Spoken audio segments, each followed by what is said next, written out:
morning, everybody. Good morning from Australia, and welcome to anyone who is around the world listening to us. In this program, we talk about creating brain-friendly cultures. It's the brain-friendly channel, and we aim to develop better leaders because we believe that better leaders, better brains create better leaders. So without further say, I want to welcome our guest today, who is Bridgit. Bridgit English. How are you? Good morning, everyone around the world. Good morning to Silvia. Thank you. I'm absolutely fine here in Nauru, which is in Stroud in New South Wales. It's a beautiful day. We've had some pretty ordinary weather, as you probably know, in New South Wales. Yesterday, it was completely fogged in, so you wouldn't have seen the background there. It was just grey. But I'm delighted to be here and share, if I can, some of my story as to how I use some of the brain-friendly training that I learned to change in some small ways. Thank you. Well, thank you very much. It's a privilege to have you. Bridgit is a human experience specialist and executive coach. She has a long-lasting career with telecommunications and other organizations, and she has specialized in change. And the conversation today is about how do we achieve sustainable change. This is one of the biggest challenges in organizations, also for all of us as humans, to change things that are not working for us into new habits and how to sustain these habits. So Bridget is going to share with us some of her life experience, and we will delve into some examples of the corporate world as well as we move on. And one of the things I see through your window is the countryside. So probably it's the epitome of working in a brain-friendly environment, working by nature. And tell us a little bit, how long have you moved there and what it has been different to living in busy Sydney? It's an absolute delight to be where I am. And yes, the picture window that you see at the back there, I've been fortunate to build my house on a hill, which, by the way, comes with its own issues, and one of those issues being wind.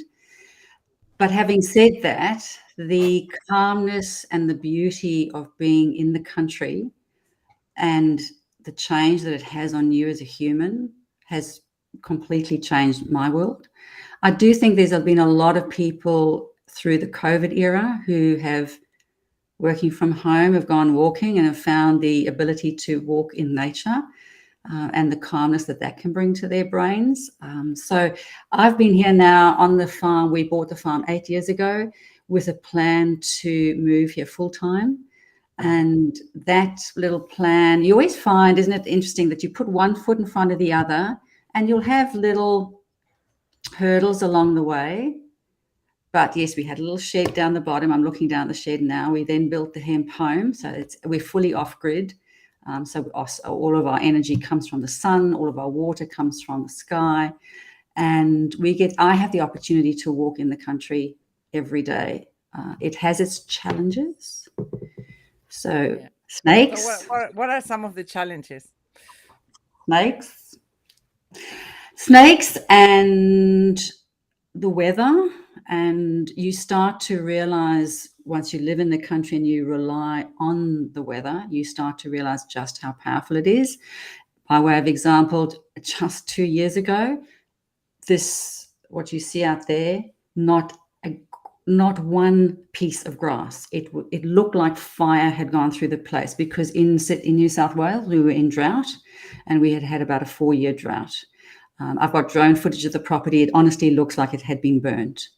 Now, we cannot get our Razorback, which is a huge machine that actually cuts grass. We can't get it serviced because the servicing guys have got 6-8 week delays, because so many people need to mow lawns and mow paddocks. And that's because of the incredible rains we've had for the last 2 years. So the attachment to weather and its influences, those are the challenges. We've just planted 300 proteas down near our dam. Proteas don't like water. Yes. And what we just had? We've just had 2 La Niñas, one after the other. Wow, amazing. So you learn to live with those things, but some plants die, and they die for a reason, and so it's a learning. So, having said that, it can be frustrating, but it's a joy. Well, I guess that it offers flexibility and adaptation, and this is what some people lose track of when they work in buildings in a city. We lose track of the importance of nature and the weather and the challenges that can offer, and we think that life is about paperwork, but in reality life is beyond that. And I wonder sometimes why people get so stressed with little things that have to do with a transaction, when in reality there are major problems, if you look at around the world, and things that we are so small in terms of how to solve these complex problems. So I heard the word proteas, and it reminds me of the South African national flower. Is that where you come from? So yes, well, no, not really. I was born in Kenya, Okay. From a South African father and a British mother. Mm-hmm. So I was born in Kenya, moved to South Africa just after the Mau Mau era. So, and I grew up in South Africa. And so I grew up in South Africa during the apartheid era. And so, yes, the proteas is the South African flower. But I did most of my career, the first half of my career in South Africa, under an apartheid government. And Wow. I then did the latter part of my career here in Australia. And I think a lot of the challenges that I had in South Africa and the things that created the person that I was and the person I needed to change was as a result of some of the stresses that we lived in the South African world. There may be South Africans listening to this who may disagree, but I do think there's a level of intensity and stress that we live through. Yeah, I can imagine. So what were you doing in South Africa in the first part of your professional career? I worked for a software company who I then actually worked for here in Australia as well. So I worked for a software company, and it was accounting software for accountants. And I led a team of consultants and service specialists. And, that had a lot of its own challenges. And that wasn't necessarily on the day-to-day stuff that you did at work. You've got your standard, managing and motivating people, managing their what they earn and their performance management, that sort of stuff. As things got more tense in South Africa, prior to the release of Mandela and, the change in government to the ANC government, things got really tense from a criminal perspective, a terrorist activity perspective. Many of our boyfriends and our husbands were having to go to war to fight on the border. So there was a lot of that, which was just added complexity to your standard day-to-day, business operation. Worrying about the transaction. You also had to, when you stepped out of the building at night, you had to make sure that you weren't going to get shot and killed. And so there's all those kind of things that created complexity. And what I eventually emigrated to Australia because there was a couple of straws that broke there was one or two straws that broke the camel's back. But I had one of my staff members who's lovely. He phoned in on the one day and he started to cry on the phone, and he said, "I'm not coming in today." And I said to him, "Why was that?" And he said, "My mum was shot and killed last night." And, so that kind of stuff that you've got to deal with when you're also having to deal with, facing into accountants and making sure that you train them properly on the software. I just went, I'm done. I'm pretty good at managing and supporting people, but adding that level of complexity to it. That particular individual, by the way, he now lives in Melbourne in Australia, and him and his wife have a very good life. But yeah, it's those sort of tragedies which create stress in people's lives that are just over and above your standard. I mean, we live in a very, very privileged life here in Australia. Absolutely. And tell us, when you came to Australia, how did you start, or how did you continue your career? What did you do?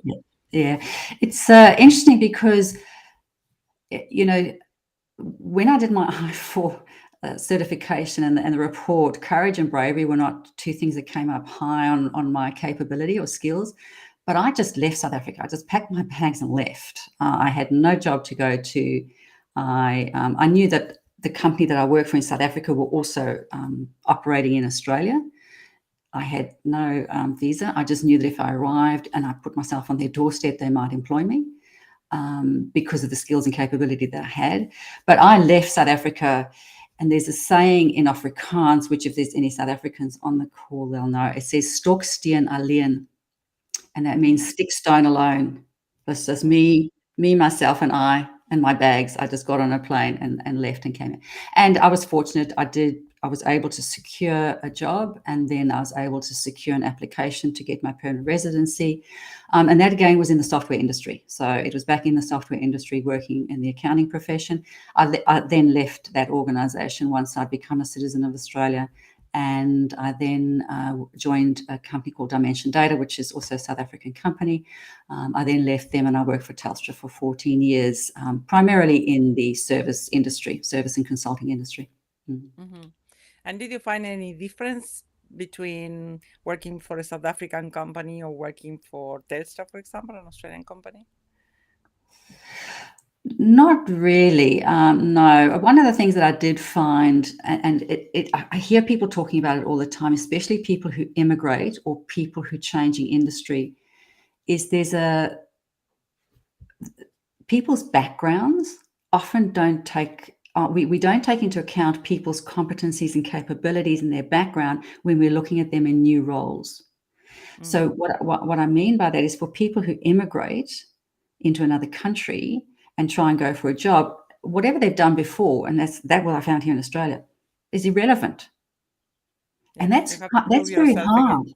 Correct. Yes. And when you're 30 or 40 years old, I've got family who've just migrated, and he's a logistics transport person. He owned a massive big trucking company in South Africa.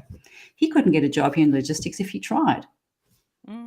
And so I'm not sure what it is that causes that to happen, Silvia, but it is then hard for people. They then have to really dig deep into their skill sets to try and break that. And I think there's an opportunity for us to be more considerate and more caring about people who are looking for work. And I think the Ukrainian example will give us that. I mean, we've got a lot of Ukrainians who have been looking for work, and I think we just need to understand that those people have got a huge amount of value to offer us. Yes, absolutely. I was looking at a post in LinkedIn about a girl that is looking for work. She's 24. She's looking for a remote role because she has to take care of her younger sister. She's in Madrid. She speaks 5 languages and has all sorts of skills. And obviously, it won't be hard for her to find a job, I can imagine. But, not everybody speaks 5 languages and not everybody has certain capabilities. So, but even so, she's like desperately looking for a role because, you're new to a country. So I guess that, the brain doesn't immediately relate to people who look different or sound different. And this is one of the biggest challenges that we face as a species. Like, the brain has a lot of biases. We talk about this in a previous chapter. And, it takes a lot of effort to overcome that bias that we all have, whether it's an accent, whether it's looks, whether it's a background, where you come from and what you know or don't know. And I would say that's the explanation of why sometimes we completely ignore people's previous history when it comes to work. And one of the things that I want to discuss with you today, because the title of the session is Cracking My Genetic Code to Create New and Lasting Behaviors. And I love a quote that you have in your blog post: no matter where I went, I follow me. I love that phrase, and you couldn't get rid of you. So what do you mean by that, and what is the content of your session today? What would you like to talk about? So I think the thing there about no matter where I went, I followed me. And I think many people will be able to relate to that. Anybody who's worked in some level of corporate Australia or corporate wherever, and you've had leadership programs, you've had training programs, you've had MyBrig, you've had DISC, whichever one of any of those assessment programs you've had, you'll always come out with a result, and then there's an opportunity for you to change, and then you'll do a body of work, and then you'll revert back to your old behavior. And that's what I mean by wherever I went, I followed me. Many of us have, and this is just me being vulnerable by sharing this, you'll be in an office and you'll always have a nemesis. There'll be somebody in that office that puts your back up, that causes issues for you. And you can then leave that business and go to another business, and that person pops up again. It's like, what's going on here? And that's when I went, well, the common denominator is me. It's because that person didn't follow me. And I think it was that frustration to say, so what is it that I'm doing? And what is it that these other courses aren't helping me to unravel within my own core competencies and capabilities? And then, of course, you go down the path of listening to psychologists, try and unravel, all your traumas from childhood and all that, which could well be the issues, but they're not necessarily practical things that enable you to take a shadow with you, which are beautiful, which creates an opportunity. Let's say, for example, you've just spoken about breaking biases. 8 years ago, I'd never have been curious about asking somebody to say, tell me a bit more about that. I actually would like to know, and especially if it's something that challenges my thinking, because if it challenges my thinking, clearly it's wrong. I'm not now. I'm just saying that's how I used to think. Whereas now, having done the training and that's a cracking the genetic code, is tell me a bit more about that, because I now suddenly see the beauty of going, I'd never say I could be wrong, but I could be wrong. But aside from that, I could learn something and do something differently. How awesome's that? And maybe we could do something together better, which is something I've learned only recently. And when I say cracking the genetic code, for me, it ultimately absolutely was meditation. And it was not meditation in and of itself, because I would never say, do I know what meditation is? And I think I said that in the blog. I still don't fully, I can't quantify it. But the practice of being quiet in my mind and quieting the chatter down slowly over time enabled me to just suddenly do these other things naturally. Now, I know the neuroscientist in you and Dr. Kaushik Ram and any other neuroscientist will look at me and kind of go, we can see what's happening in her brain. For me, I'm not necessarily seeing what's happening in my brain, right? I'm operating at a tactical level. I know that I did your training in 2016, and then I bought one of these, my Muse headset. That was my second one. And then I upgraded. And by the way, for those of you who can see, my dog has chewed that one. It still works. But I didn't believe in meditation, right? But I knew I needed to change. I had to get rid of this. Well, I didn't have to get rid of the shadow, but I needed the shadow that was following me to be authentically me and authentically caring about other humans. And I was struggling with that. And also I was very, very private. I remember my first training session, and Alison, who may be on this call, she was there. And I remember I just sat there and I listened to people. I didn't share or anything like that. Whereas now, just, you've got to be careful to get me going, because you probably have to stop me in 1 hour. But the thing with I heard about the Muse in that training session, also meditation, because I had to meditate, and there were all these goodness things, and I tried meditation. It never worked. And I think why that is because I tried to do 20 minutes and then see if the shadow was fixed, which clearly the shadow doesn't get fixed in 20 minutes. It takes a long time. It takes a while. It takes a while. But the point is, okay, I've done 20 minutes. I'm still thinking, I don't feel relaxed. And it's kind of like, okay, well, that's a waste of time. Whereas I think I needed something like the Muse because it gave me a structured, a clear way of testing the ability to meditate. And I didn't do 20-minute sessions. I did 2-minute sessions. And anybody, I think, in the Atomic Habits, James Clear's book, talks about that. It just says, don't this whole thing of go big or go home is just so wrong. Go small and become amazing. So I think it's really about saying, I did my 2 minutes, and then I did that for about 4 weeks. And then it was, then I extended it to 5 minutes. And then I couldn't find the time in the morning, so I did it on the train on the way to work, and people must have thought, oh my God, look at that stupid woman. She's got her headphones on back to front. And slowly but surely, you know, I just built it up, and clearly something changed in me. Did I notice a point in time when I suddenly became calmer? What I did know was that I was sick and tired of myself responding. And, you know, again, you'll come back to the brain things that are happening, you know, the amygdala brain. So that I'd be sitting in a meeting, and I'm a capable, competent Toastmaster. I can speak. And somebody would ask me a question and I'd freeze. Wow. My prefrontal cortex would just, Yeah.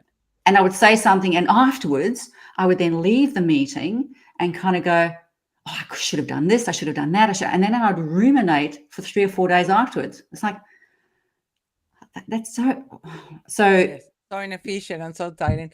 I remember you coming to the first meeting in the first training certification program that we ran for the I4 Neuroleader methodology, and sitting there, and yes, it was true. Like it is true. You were very quiet, and I would say that you were so contained and so tense. There was a lot of tension about you, and but you have been one of the most fervent followers of meditation, and the cutest in sending us, you know, the screenshots of your meditation diary. And I believe you haven't missed one day for a very, very long time. And then you came back to the certification to do it again and again and again and again. You are the one person that has repeated the certification program more than anyone else. And I was so pleased to know, as a creator of the program, that you love the training so much, that it's a privilege when people come back and they want to keep learning. But what was more exhilarating is to see the growth and the change within your brain. I could see your brain through your glasses and your eyes, and observe how much more relaxed you became as a person, how much more friendly, more social, less worried about getting it perfect, because that's one of the things I noticed the first time. You were highly perfectionistic, if I got it right. yeah. Yes. And you know, by last year or even now, it's like, okay, you do what you need to do without being so worried about, you know, do I get it 100% or what people will say. You stop caring about what people say by wearing Muse in the train. And for those people who are not aware of Muse, can you tell us a little bit what Muse does and what it is and how can people get it? Sure. So I did show the, and it is in the blog, the link's in the blog. So these are the two separate devices. And you only need one, by the way. You need to buy one. You don't have to buy one and then upgrade to the next one. But fundamentally what it is, it's a device that sits on your head, and you use a little app. Of course, everything's appified. And basically you can run a 2-minute session. You can run the sessions can be as long as you like. And what it does is it'll guide you into a meditation, and then it does what it calls biofeedback. And so while you're meditating, if you've managed to move yourself, and Silvia, you need to correct me if I'm wrong, if you've managed to move yourself out of the high beta brainwaves into low beta brainwaves, and then into alpha, which is where is the calm state, where that monkey chatter stops. Phew, it's just bliss in that space. But when then little birds will whistle, or whistle, they'll make calls. And so when you hear the little bird whistling or calling, then you know that you're in an alpha state, and so you try to stay there. One of the challenges of that, there's a challenge and there's a benefit, is if you are competitive, like I am, was, and sometimes still am, if you don't hear birds, you start to tense up, which is why it's useful then with the Muse to use the guided meditation, because it takes your brain away from the birds. The upside of the birds, and hearing these little birds tweeting at you when you're in the alpha phase, is I found, and most of us in COVID, right, we do remote calls, phone calls, and a lot of people sit on their balconies, and then you hear a bird, and it automatically makes me relax, because I think I'm in an alpha. I might actually be in beta, but I hear a little bird. I say, oh, okay, I'll just sit back and relax. Because your brain becomes trained when it hears birds, it needs to relax, or it clearly is relaxing. So that's just an interesting byproduct of it. And the latest one, which is the Muse 2, has got many other features to it. It also does heart meditation, which is just a beautiful meditation to be able to do. There's nobody talking to you. You can just hear these drum beats. It's just beautiful. So there's many options to it. Plus, obviously, it's a quantification of what you do. So for me, I was able to see each day I'd done it, each day how calm I'd been or how calm I'd not been. I was then able to relate back to what had been going on. So it's a record of what I'd done. And that's, for me, was the reason that I actually love the Muse. I have to say, on the Muse, it led me to enjoying my quiet time in alpha so much that I have a sauna. I bought a sauna, and I do my meditation in the sauna. And so what happens is I can't use the Muse because it'll fry. Yep. Yeah. It'll burn. And so all I do, of course, is I just go, because you can take your mobile phone in, but it's got like a little house in the sauna. Yeah. And I just listen to Insight Timer, and I use one of their meditations, and I just sit and do that. But I'm talking, that's the progress. In terms of breaking my genetic code, I went from being somebody who, what is it, to now. So now doing an hour in the sauna with So for people who haven't experienced this device that was created approximately 8 years ago by a Canadian psychotherapist called Arya Garner, she created this company, and the product was Muse, which is a way to quantify your meditation. Mm-hmm. Once you learn how to use it, so that's how you use it. It has to make contact in certain parts of your forehead and behind your ears. It's based on the principles of neurofeedback. And this is providing the brain with how it's tracking when it comes to the different brain waves that run through your brain, and this is the electricity between the neurocells or the neurons. So obviously the Muse is an abridged version of a proper EEG cup, and because to put an EEG cup, it requires a technician, and it has to be, used with a certain substance to capture this. So Muse is an amazing innovation because with 8 points of contact with your head, approximately, I think there are 8 or 9, the device is able to capture what's going on in your brain. So for people who have sat there to do meditation and they don't know what's going on and they don't seem to achieve the results, the birds are the manifestation that the brain is doing something, and it's like a reward mechanism to show that you're doing the right thing, getting into the calm zone, bringing your brain from being active, where that monkey chatter happens, into a neutral zone, a bit less of the monkey chatter, finally into a calm zone. And the more you practice to be in the calm zone, the better you will be positioned to when you go back to, your real life or meetings at work or whatever, or driving in a busy street. The brain will remember that you are able to access that calm zone and behave like that. And that's when you see the results that Bridgit is talking about, how I became a person that is calm and attentive and can deal with difficult and complex situations and not get frazzled or get my voice, completely, blocked. And then I can't speak. And then I ruminate for 3 or 4 days. Why didn't I say this? Why did I, freeze? So it is a wonderful example of how change is possible at an individual level.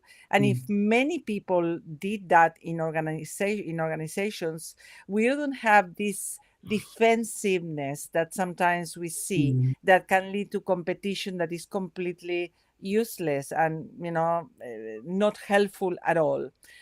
So some people have brains that are prepared to deal with very complex situations without any training, because their brain is a calm determined organ that they are born with, but many people have to develop this awareness and this skill of managing this amygdala reaction, that if you were subjected to trauma in childhood or later in life, the amygdala is more prone to react and behave like that, making your prefrontal cortex frazzle. That's what was happening to you from a brain perspective, let's say, in very simple terms. So what changed around you when you were able to achieve this level of serenity within yourself? Probably my connectedness to other people, and I think other people were waiting to see that side of me. If you understand what I'm saying, so I'm talking now from a corporate perspective. Yes. I think there were many people who knew what I was capable of doing if I could get out of my own way, and so what happened was when I, in the process of, because there was one other thing that did occur just after I'd done my training, my first certification, I got my Muse. I only had my Muse for about 10 days when I had a serious accident on the farm here. And some people will be rolling their eyes when they hear this, but I rolled a vehicle. It wasn't a quad bike. It was it's a brush cutter, and so very low to the ground. But I rolled it, and I ended up in hospital for six days on antibiotics, drip antibiotics. The core thing about that, and the key learning of that particular thing, was that when I got off the vehicle before I had the accident, this was before, and I had this really, really strong gut reaction that said, do not get back on the vehicle. Wow. And I went, the shed's up there. I think I need to, I don't want to worry those people because remember, I can do it. I can do it right. And this is my, my little thing saying, don't disturb other people. And, so the head overruled the gut. I got on the vehicle. I realized I was in trouble. I knew I was in trouble because I was on anyway. Got on the vehicle. As I switched it on, turned the wheel, this is a 500 kilogram vehicle, went right over the top of me. And so I took, it was my meditation training, and then I read all the stuff about the gut and the link between the gut and the heart and the brain. And I will never, ever again not listen to my gut. If I get a gut reaction, I will stop and go, let me find out more about this, because it's far cleverer than this thing. And so, yeah, I just wanted to, I've gone completely off track, but this is very helpful. This is very helpful. Some people may be thinking, oh my God, there we go, intuition, gut feelings, hocus pocus. We can't use that in the corporate environment. And I refer to this because there are so many of my clients that are highly analytical, highly intelligent people, and they do say that the biggest decisions in their lives have been made by paying attention to their gut feelings. But somehow we have learned to shut it down, thinking that by overthinking we are going to solve the problems we face. And that is not necessarily true. So when you learn about the connection between the gut and the heart and the brain, what did you do to look into the health of your gut? Because I know you did something. Yeah, so a couple of things. So first of all, the whole gut reaction thing is, I have to remember that my brain rationalized, but it was rationalizing it based on invalid information, which was information that said, don't bother those people. And that comes from stuff in the past, right? Yeah. And so therefore I should have trusted my gut. And so it was at that stage that I spent some time, more time, listening to Gus Rickard around the work that he does around gut. Plus I also had my biome tested, with Viome. And again, this was something that I learned in the I4 program. So this is why I pick up pieces over the years. So Graham and I both had our biomes tested, and we learned some fascinating things about our gut, and things that I hadn't realized were not working in us. We eat healthily. We thought we ate healthily, and we do eat largely healthily. But there was a lot of things that we needed to change as a result of our biome, which we studied, and so that was really an interesting piece of work that we did to support. So the you connection. change the our way diet. you were eating. Yes. So Yeah. what did you think you were doing right and wasn't that right, for example, when it comes to healthy eating? Oh, a lot of it was actually just very basic, Sylvia. It was things like just red capsicum and tomato. I mean, I love tomatoes. I mean, and I thought they were healthy. And because I need to, we always want to lose weight. It's like, I'll eat a tomato. It's like, but tomatoes are really bad for me. And I never realized that tomatoes were that bad for me. So it was things like that. And some of them were just really little things. And the test is not expensive. I mean, I'm not sure what it is now, but, I think it's $170. $100. Yeah. Yes. And What does the test show? when you say what does the test show? Well, it shows all the different. So I haven't actually looked at my test for ages, but it shows the it shows the different things that you should be eating, you shouldn't be eating. It'll give you food types that are good for your particular biome and food types that aren't. And then it'll also it's a little app, and then it tells you so you can actually base your cooking on the things that are going to support your biome. And so it's actually a very easy app to use. So that's biome.com. Yeah, and it gives you also superfoods that are good, Yes. are really good for you, and also all the microorganisms that Yes. inhabit your gut. So yes, for anyone who is interested in exploring their guts, biome is one. There's another one called Microba, and the reports are easy to understand, to read and understand. And so basically meditation was one of the pillars of your new lasting behaviors, and looking at your gut and changing the eating patterns was another one. What else did you do? I think a lot, when you say what else, largely everything actually came out of meditation, because becoming more I think, and as I say this in the blog, it's just really around the framework, and the framework talks about clarity, change, and then consistency. Because one of the things that I did find, and it's a bit like what you do with your report when you finished I4. If you try and do everything at once, you're never going to do anything. You have to take little bits at a time, and so there were little components, things like curiosity. Things like it's up there, so curiosity. The other one was generosity, and the curiosity one is the one that I find helped me most. So when in my latter years of Telstra, I was able to do some work around purpose work. So I was able to run a whole bunch of work helping other people establish their purpose. And in order to do that, you do need to have relative calm. You need to be able to facilitate. I never facilitated anything before I did my I4 Neuroleader stuff, but I then was able to do that. And the key thing around that was it was around change management, because the whole process around becoming attached to your purpose and finding your why meant that I had to connect with other people at a truly visceral level as well as a cerebral level. And for me, that was a big change. But again, it came back to the meditation, because when you're calmer and you're prepared to listen to, you actually become curious about what it is that other people want to do. And so that's how I was able to put together the purpose program, which an executive called Christine Russo, she supported.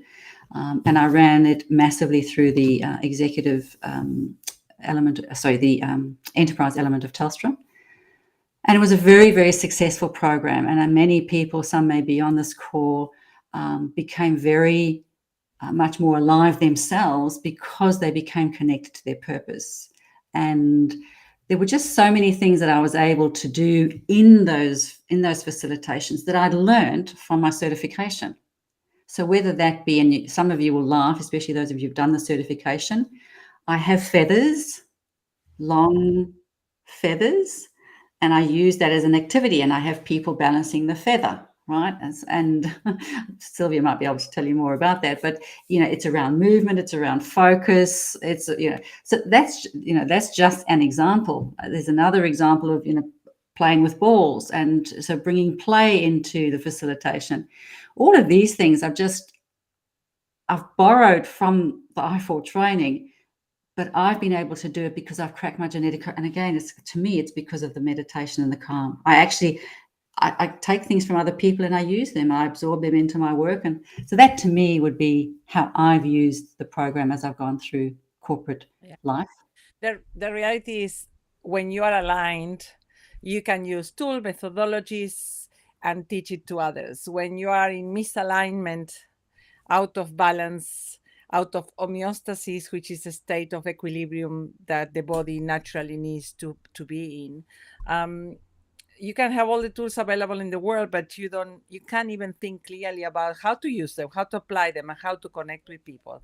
And that's what happens when we don't manage our stress properly. Stress is good to get us going and to get us in an optimal position to do the best we can. But once we go beyond that level of stress, and if we don't know how to go back in the sense of managing that optimal state, we start to be disconnected within ourselves, and anyone around us suffer because they suffer our disconnection as as the recipients of our bad moods or our yelling or all the type of behaviors, controlling behaviors that some people have. Like when people cannot manage themselves, they try to control others. And that's when many managers get it wrong. Like you can't really control people. You can inspire them to follow you and to follow your vision. And, as a manager or a leader, you need to help them achieve their own goals in alignment with the vision. But if you try to control people, sooner or later that backfires. What's your experience with other people that you have seen in the corporate environment? What are some of the worst behaviors that can trigger, lack of engagement and productivity in the workplace? Probably the key one, and I think it happens. I thought it only happened to me, but I saw it the other day when I walked in, is people, if let's say you're sitting in your cubicle, you're sitting somewhere, and it doesn't have to even, so this is obviously if you're back in the office, but it can happen on a remote Zoom call as well, where people don't acknowledge you, right? So so let's take the in office, your boss or your manager walks in and just walks straight past you, straight to the office. Now, depending on who you are and where you are in your own sort of world, you could let that go, because you could be curious about that person and say, well, they're probably having a bad day, and they chances are you're going to go, what have I done wrong? So this person has walked in with their own crap and whatever it is on their shoulders, and just laid it all over everybody else. So they haven't actually taken into consideration the influence that just their physical body has as they move through the office. Now, all they had to do was turn around and say, hey, good morning, Silvia. Good morning, Bridgit. How are you guys going? I'll see you shortly, right? That's all they had to do. So it's just a tiny little behavior like that. And it's just so, and as I say, I've seen it before on Zoom meetings as well, where, people get spoken down to, or what, not because it's intentional by that other person, but they might be dealing with their own thing. And I think it's just about the consideration of other people. The fact that whatever it is that I'm saying here right now is impacting people on this call. Yes. And it's about, and that's happening all the time in corporate Australia. And I think, the leadership is upside down, and the brain-friendly things that we have to do, whether they be empathy, compassion, curiosity, generosity, kindness, any of those things can only come from somebody that is sitting in a calm and comfortable space. You can't do that if you're not in that calm and comfortable space. And so what I'm seeing is there are some people that we have to help unravel, because I can assure you those people who sit in their office tight and horrible like that, they ain't having a lot of fun either. And they've got a shadow that's following them like mine followed me. And mine still follows me, right? We're all a work in progress. And, your meditation has to be a regular practice. It is, life can come straight on back in, and, you can revert to old behaviours. And so I just think that, so in corporate Australia, there is a lot of that. You see what I think the term might be brain. I think we all call it a brain cramp. It's like, she's having a brain cramp. And typically, if you then look at that person, you understand they might have been in back-to-back meetings. They've had no time to give their brain a rest. They're being asked to make decisions on the fly. They're feeling uncomfortable. They've got the same amygdala that you and I've got that's reacting to, whether it be childhood traumas or that. There's heaps of that still going on, heaps of it. That's very helpful for many people, because people will think they are self-aware and that they can manage their reactions properly, but in reality the majority of people can't, and everybody else notices but them. And that's when this type of reporting, a 360 assessment, the iPhone Neuroleader assessment that you have referred to through your chat, becomes important. You may notice certain things, but it's impossible that you notice everything, because the brain is quite subjective in a way and only sees part of the truth or part of what's going on. That's why to ask your family and your friends and your peers and your manager and your team members to give you feedback becomes a very useful tool for growth. We have Justin Merkles, connecting comes from the repetition. This increases the real estate of the insula, and this then connects to the heart and the field. Meditation is the process of cultivation and becoming familiar with self. Exactly. Thank you, Justin. Nice to see you in the program. And cultivating your mind is a journey that we all have to do, no exceptions, and it continues throughout life. And the more we learn about ourselves and our reactions and how our amygdala responds, when in reality this amygdala exists because it needs to protect ourselves against danger. So it's like a monitoring device.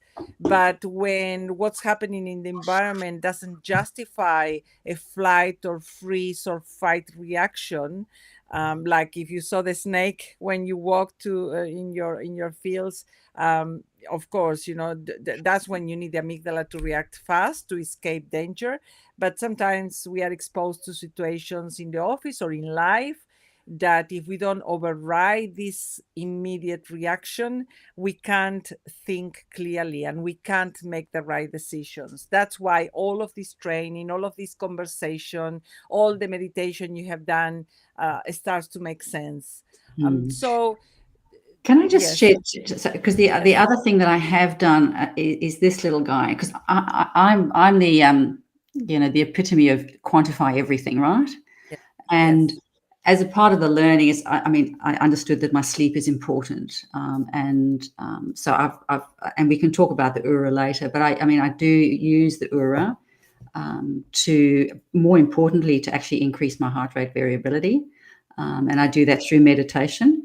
I just wanted to share that because I think yes, I am one of those people that want to quantify everything. I challenge, and because I'm never sure, so I need to be able to quantify. So the Muse was the quantification, the biome testing was a quantification that showed me that the stuff that you're teaching is actually correct. The URA is the same thing. It's the quantification, and making sure that my sleep is getting better. I am going, and because the sleep, my brain needs a lot of sleep. But I think probably the one thing that I just wanted to share and make sure that we know is, in terms of cracking your genetic code and the assessment, my assessment and my result, I was really hard on myself, which comes from the background, right? It comes from the you weren't good enough, all of that sort of stuff. We can leave that alone. But my assessment said, you're kind of pretty bad, you're pretty ordinary at performance and you're pretty ordinary at, collaboration. But my assessors saw me completely differently. And that's, I think, the thing that gave me the trigger to say, I need to take these strategies, because clearly other people are seeing stuff. They're seeing opportunity, whereas I'm measuring too harshly. potentially. And I think a lot of people do measure themselves too harshly, which is why the assessment, whether it be from, was from my colleagues or from my family. But what it did enable me to do, and I don't know if Rami can put this up, is, when I look at the workbook and I look at, let's say, for example, strategies, I'm just going to show this page, and maybe Rami can put it up for me. There's a couple of strategies. So performance and integration was something that certainly my assessment suggested I should do some work on, which if I now look through, the only ones that I haven't done is juggle. But my point is, this has taken, 12, 18, 2 years to work through. To do all of them. And that to me is the biggest difference between this assessment and all the other ones I did, because I have a strategy workbook to lead me through what do I do next, rather than just, well, this is the qualitative commentary that you got back from somebody. They say, oh, Bridget's fantastic. We really think she needs to develop herself. And then what do you do with that? You've got nothing to do with it. What I did with it was I then went and bought the Muse. I then went and did my bio test. I then went and did the URA, all of those kind of things. And I think that's for me, was the power of what I've done. And I do like the shadow that follows me right now. While it still needs work, I do like it. Thank you, Rami. That's exactly what I wanted to see. That's very helpful. And the idea is that if you get a measure, if you go to the doctor because you are feeling heart pain and they do a study of your heart and then they tell you, well, you have to stop eating, things that are going to affect you, or you need to exercise in a particular way, then those are the strategies that you apply once you get the study done and the feedback is, revealed. If you don't have feedback, how do you know that what you're doing is working? If you didn't have the Muse device, you could have done meditation and just, have a go, like most people have done for forever. But these devices that are coming to the market really reinforce the brain to do the thing that they should be doing more of rather than less of. So that's why the self-quantify movement has become so popular around the world. And when I look at your development, definitely people do change. That's where you get the return on investment, because you're not the same worker than you were 5 years ago, neither the same person. I'm sure you are more considerate, more thoughtful, more mindful, more clear, or more calm when things arise for you. And what's the next step in your evolution? What else do you want to work on? What's the next step? So for me, the next step is to be able to make sure, there's two things. In the very short term, like as in on the 14th of May, I am competing in a Toastmasters national competition as an evaluator. And you might go, that's not kind of what I meant. But the point of it is, in order to do that, I have to be very courageous and I have to be very brave, because you're going up in front of a national audience, and it's going to take, it's going to take some work, just purely at an emotional level, right? So that's part of the evolution, is the ongoing, because courage and bravery is not something that you just have and it's always there. That's a continuous work in progress as well. And the other, from an evolution point of view, it's I'm doing some work at the moment with a not-for-profit NGO using the I4 program. And for me, the evolution is going to be, I'd love to be able to make a case study of that client, because, we have the right materials, we have the right mindset. But that doesn't mean to say we'll necessarily succeed, but that's the evolution for me, because for me to be able to see something in the order of 12 to 15 people find the kind of calmness that I've found, that's my goal. Okay, that sounds fantastic. And, I was watching a TV program last night about the life of Zelensky and the people around him. They said that the one characteristic that he's exhibiting at the moment is bravery. It's exactly what you said. It's this courage that I don't know where it has come from. It may have always been there. and the opportunity or the change of a scenario has given him this chance of showing more of that. But I think that that's something that we can all develop, more bravery, more courage, because when you do that, your confidence increases, and it doesn't really matter if you get it right or wrong. Sometimes we make mistakes as human beings, we are, but in the pursuit of the activity that gives you the most fear is when you start to cement this courage and this bravery that we need to do the things we do on a daily in our daily lives. So Bridgit, it has been a pleasure to have you here with us today. You have given everybody who is listening to this or will listen to this a good idea of what we do in the I4 certification program and how it can benefit your life. And it's such a an honor to have been able to touch lives like yours in this way, because the more we grow as people, the better our societies will be. This is what I always say. And leadership is so critical in this time in history, but for our day to day as well. We are better parents if we develop our leadership abilities. We are better partners, we are better friends, we are better employers or entrepreneurs or CEOs. So whoever believes that they have a gap in how they see themselves personally and therefore professionally, we invite them to join you in this type of learning, because now we know things about the brain that we didn't know before, and it's a must to learn them. We can't escape it, because the brain is the ruler of our lives. The brain as the nervous system, gut, heart, all together. So thank you so much. Any last words? Oh no, I just want to first of all thank, gratitude's always an interesting thing. And this is going to sound really funny, but I'd love to send some gratitude to the internet gods, because I am on a farm, and this is a hotspot off of my mobile network.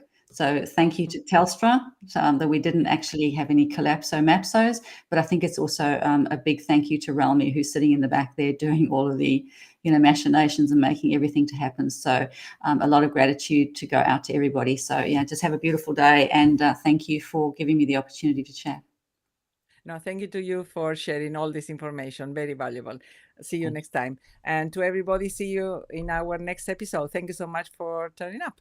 Bye-bye.